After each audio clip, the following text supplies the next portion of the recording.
กินขยับก่อน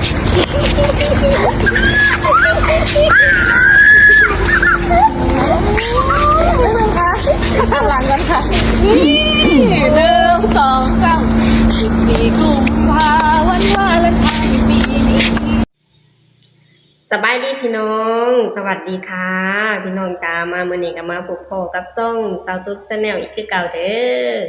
มาพอกันในช่วงเวลาประมาณ5 โมงเด้อพี่น้องตอนนี้ก็คนหน่อยก็ไปหลินนำเอื้อยเพิ่นเนาะพี่น้องเนาะสาวตุ๊กก็เลยหนีมาอัดคลิปจังหน่อยเนาะพี่น้องคือให้เพิ่นมาเพิ่นบ่มาพี่น้องเพิ่นอยากไปหลินน้ำเอื้อยเนาะพี่น้องเนาะสาวตุ๊กก็เลยมาอัดคลิปมาติดตามข่าวครอบครัวศรีวิไลกันคือเก่าเนาะพี่น้องเนาะคือมื้อนี้ก็สถานการณ์หรือความเคลื่อนไหวของครอบครัวศรีวิไลก็ค่อนข้างเงียบเนาะพี่น้องบ่มีอิหยังมาอัปเดตให้ตื่นเต้นแน่เนาะพี่น้องเนาะแต่ว่ามีคลิปของธิดาน้อยของเฮาเนาะพี่น้องเนาะที่เพิ่นน่ะด้วยการว่าพากันน่าจะไปเดินอยู่แถวน่าจะเดินออกมาจากร้านอาหารหรือว่าจังได๋แหละพี่น้องที่เดินไปแถวริมถนนเนาะพี่น้องเนาะเนื่องจากวันวาเลนไทน์เนาะพี่น้องเมื่อวานนี้เนาะพี่น้องเนาะธิดาน้อยของเฮาก็ได้จัดชุดใหญ่ให้กับพ่อครูศรีวิไลกับแม่พึ่งเนาะพี่น้องเนาะก็คือซื้อดอกไม้มาเนาะพี่น้องดอกสีขาวกับสีแดงเนาะพี่น้องเนาะเพื่อให้ทางพ่อครูศรีวิไลน่ะมาเซอร์ไพรส์กับแม่พึ่งเนาะพี่น้องเนาะเนื่องจากว่าเป็นวันวาเลนไทน์เนาะพี่น้องเนาะนี่แหละพี่น้องครอบครัวศรีวิไลบ่เคยมีความเหงาบ่เคยมีความเศร้าเนาะพี่น้องตั้งแต่ที่มีน้องธิดาลาวนะมาอยู่ในครอบครัวเนาะพี่น้องมีแต่ความสดใสร่าเริงมีแต่ความแบบว่ารอยยิ้มหรือมีแต่ความน่าตื่นเต้นตลอดเวลาเนาะพี่น้องเนาะซึ่งธิดาน้อยของเฮาก็เนื่องจากว่าเป็นวันวาเลนไทน์เนาะพี่น้องก็อยากให้ทั้งพ่อทั้งแม่นะหยอดความหวานให้กันนิดหน่อยเนาะพี่น้องเนาะเอาดอกไม้ให้ทั้งพ่อเนาะพี่น้องเนาะพ่อก็เอาไอ้แบบว่าทางแม่ก็ย่างไปก่อนเนาะพี่น้องทางลูกก็แบบไปเอิ้นแม่หรือว่าไปควักแม่ให้อวยมาหาพ่อเนาะพี่น้องเนาะแล้วทั้งพ่อก็ถือดอกไม้ให้เนาะพี่น้องเนาะเห็นแล้วล่ะก็โอ้ยพี่น้องอบอุ่นเนาะพี่น้องเนาะครอบครัวนี้พี่น้องด้วยการว่าที่ดาวของเฮาอยากให้ทางพ่อทางแม่มีมุมที่น่าฮักมีมุมที่อ่อนหวานเนาะพี่น้องเนาะเพิ่นก็เลยจัดให้ทางพ่อกับแม่เนาะพี่น้องเนาะเห็นแล้วยิ้มไปนำพี่น้องในคลิปที่น่าฮักแบบนี้ของครอบครัวศรีวิไลเนาะพี่น้องเนาะป้าพี่น้องเดี๋ยวเฮาไปชมคลิปนี้ไปนำกันเนาะพี่น้องก่อนอื่นหมดก็ต้องขออนุญาตนำเจ้าของคลิปเด้อนั่นก็คือน้องธิดาลาวของเฮานั่นเองเนาะพี่น้องเนาะป้าพี่น้องเฮาไปชมคลิปน่าฮักของครอบครัวศรีวิไลไปนำกันเลยเด้อไปเลยค่ะไปเลยค่ะไปเลยค่ะจะรู้จะร้องเพลงได้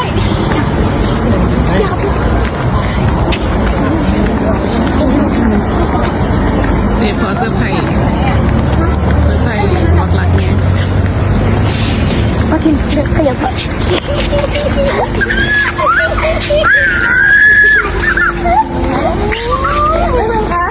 ข้างหลังกันค่ะนี่1 2 3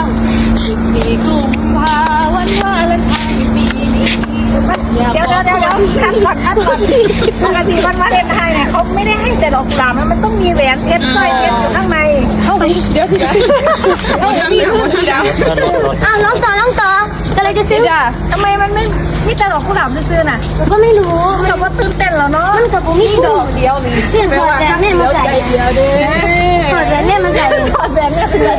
มา1 2 3แล้วมัน14 กุมภาพันธ์วันวาเลนไทน์ปีนี้กุหลาบลูกดาวบอกคนดีว่าพี่คิดถึงใจ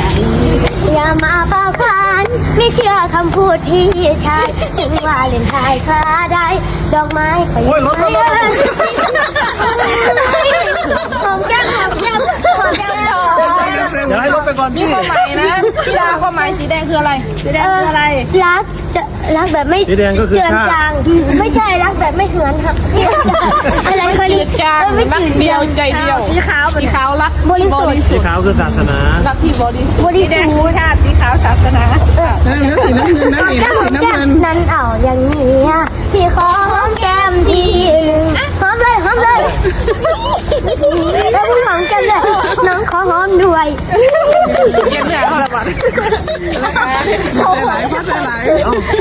ไม่ต้องเป็นจังไดพี่น้อง เป็นตาหักเป็นตาแพงเนาะพี่น้องเนาะที่ได้น้อยของเฮาเนี่ยก็โอ้ยให้ทางพ่อทางแม่คอยหยอดความหวานให้กันอยู่ตลอดเวลาเนาะพี่น้องปานว่าพระเอกนางเอกเนาะพี่น้องเนาะก็คือว่าแหละพี่น้องพ่อคู่แม่พึ่งก็ซ้ำพระเอกนางเอกในใจของที่ได้น้อยของเฮาเนาะพี่น้องเนาะเห็นแล้วอบอุ่นเห็นแล้วมีความสุขเนาะพี่น้องในครอบครัวนี้พี่น้องบ่มีความทุกข์ในใจเนาะพี่น้องมีแต่ความสุขอยู่ตลอดเวลาเนาะพี่น้องเนาะบ่ว่าจะวันใดเนาะพี่น้องครอบครัวศรีวิไลก็มีความสุขตลอดเวลาเนาะพี่น้องคอยเอาความสุขมาให้ทาง FC Fan Club ได้รับได้ชมอยู่ตลอดเวลาเนาะพี่น้องเนาะเห็นแล้วเป็นตาหักเห็นแล้วอบอุ่นในครอบครัวนี้เนาะพี่น้องถึงจะเป็นครอบครัวน้อยๆแต่ว่าเป็นครอบครัวที่เต็มไปด้วยความหักเต็มไปด้วยรอยยิ้มเนาะพี่น้องเนาะเห็นแล้วมีความสุขตามเนาะพี่น้องเนาะและมื้อนี้พี่น้องวันที่14เนาะพี่น้องเนาะคือทางครอบครัวศรีวิไลก็จะมีงานเนาะพี่น้องเนาะเป็นงานเกี่ยวกับวัดคือเก่าแหละพี่น้องเดี๋ยวสตุ๊กจะอ่านให้ฟังเนาะพี่น้องเนาะนี่พี่น้องขอเชิญเที่ยวงานปิดทองประจำปีวัดโคกอุดมเนาะพี่น้องซึ่งงานรอบนี้จะเจอกับศิลปินชื่อดังเนาะพี่น้องเนาะเฉลิมพลมาลาคำเนาะพี่น้องโอ้ยเป็นศิลปินที่ดังในอดีตเนาะพี่น้องเนาะสตุกเองก็แต่ก่อนก็เคยได้ฟังเพลงของเพิ่นอยู่เนาะพี่น้องแต่ก่อนเพลงเพิ่นน่ะดังเนาะพี่น้องเนาะคือช่วงนี้ก็บ่ค่อยเห็นบันไดเนาะพี่น้องก็คือว่าแหละตามยุคตามสมัยเนาะพี่น้องเนาะช่วงนี้ก็มีดาราหน้าใหม่ขึ้นมาเรื่อยๆเนาะพี่น้องวันที่14วันที่15เนาะพี่น้องวันที่15พบกับครอบครัวศรีวิไลทีมงานครอบครัวศรีวิไลมีพ่อครูธิดาลาวปรารถนาโอ้ยมีครบหมดเลยพี่น้องแม่เจี๊ยบพี่เคน้องไอเนาะพี่น้องเนาะครบหมดเลยมาวันที่16พบกับดาวสตาร์มิวสิกบ่พี่น้องวงของดาวสตาร์มิวสิกเนาะพี่น้องเนาะวันที่17พบกับการแสดงนักเรียนและคณะครูเตรียมอุดมศึกษาน้อมเกล้าบินบุรีบ่พี่น้องตัวหนังสือกันน้อยสาธุการบ่ออกปานใดเนาะพี่น้องเนาะรางวัลที่อันดับ1 2 3และรางวัลปลอบใจเนาะพี่น้องวันที่18ลำวงย้อนยุคเนาะพี่น้องเนาะโอ้ยพี่น้องวันที่15นี่ก็คือครอบครัวศรีวิไลค่ะมีงานการแสดงคือเก่าเนาะพี่น้องเฮาก็มาคอยชมมาคอยให้กำลังใจครอบครัวศรีวิไลกันคือเก่าเนาะพี่น้องเนาะและมื้อนี้สตุ๊กเองก็พาพ่อแม่พี่น้องมาชมความน่ารักของครอบครัวศรีวิไลเนาะพี่น้องในวันวาเลนไทน์เนาะพี่น้องเนาะทางน้องที่ดาลาวก็